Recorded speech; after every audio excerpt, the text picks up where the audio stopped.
Okay, so while the main instrument panel decal dries, that's going to take an hour or two, I would think. I've turned my attention to the wings because we can get the wings together, it occurs to me, in this space. So if you may remember that I decided that I would put the guns in the left-hand wing bay and leave the ones on the right covered.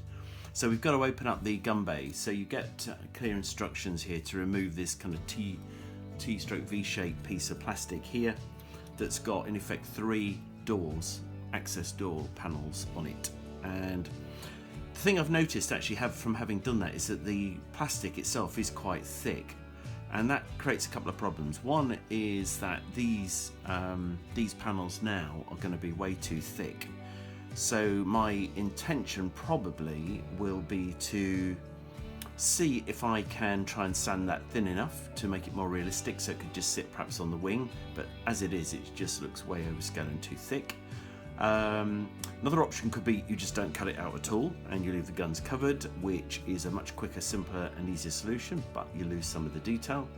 The other thing you could do is replace this top panel here that we've cut out, and all I did was keep scoring around with a sharp scalpel blade, the new one actually that came with the Humbrol set, the mini tool set. And then, yeah, as I say, just replace these with thin pieces of plastic card. And that might be the easiest and quickest thing to do, and use these as templates. You can just cut out the 2 side panels. Oops. Just cut out the 2 side panels, and then leave the kind of hexagon shaped thing in the middle as a separate part, and so you'd end up with the 3 panels, as I said, and use those templates for replacements. But what we need to do now, though, is tidy up this hole, and one of the files is quite good, one of the Humbrol files. It's good for just tidying up those edges and making sure they are really neat.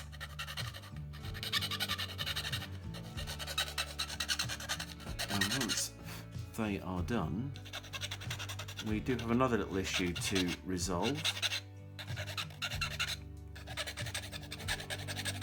And that is probably enough for the moment. So I've just sanded the top surface there a little bit, just cleaned up the plastic because the plastic is kind of raised a little bit there just after kind of scoring it and so on. So the problem, okay, may or may not be a problem to you, it's a slight problem to me, is that of course we've still got the thickness of the plastic inside the recesses here, so that when you peer in you kind of see these quite thick edges. So my intention is to try and reduce those from the inside a little bit here, and to that end what I'll do is I'll just get a more aggressive sander than the one I've got here, and just try and sand back the inside edges so that they look much thinner from the outside.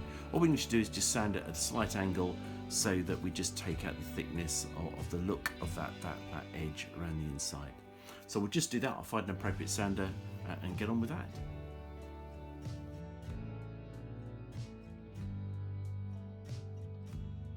Okay, so I'm just using one of these, the range from the Ultimate Modelling Products range, just to get in there and do a little bit of sanding. So this is quite a rough one, which is what I want really. I don't want to spend all day on this. I just want to help reduce the look of that plastic to make it look a bit more like sheet metal really, or sheet aluminium, whatever it was that was used on the original aluminium, I think.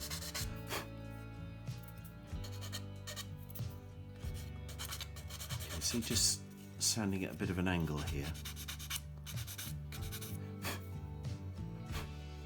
Okay, let's just do a little bit more.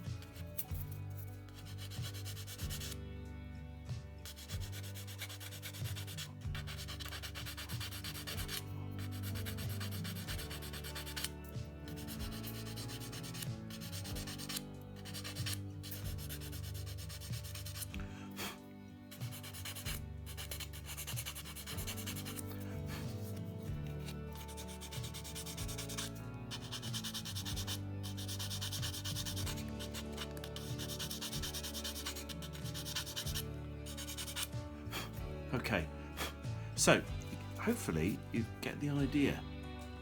Whether you can pick that up on the camera, there's a much thinner edge now around there. It doesn't take long, but it's just enough, I think, to improve the look of it all. So I'll just carry on and do that here.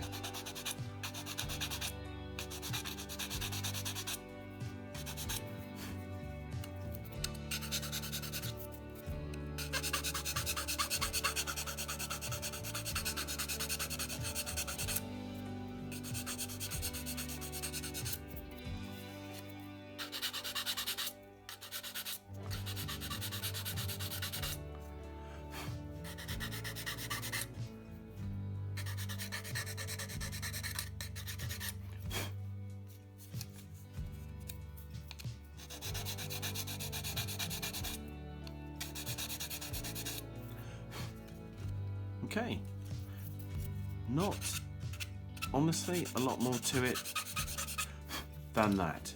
So there we go, much neater, finer looking sort of wing, making it look as if that's much thinner than it really is.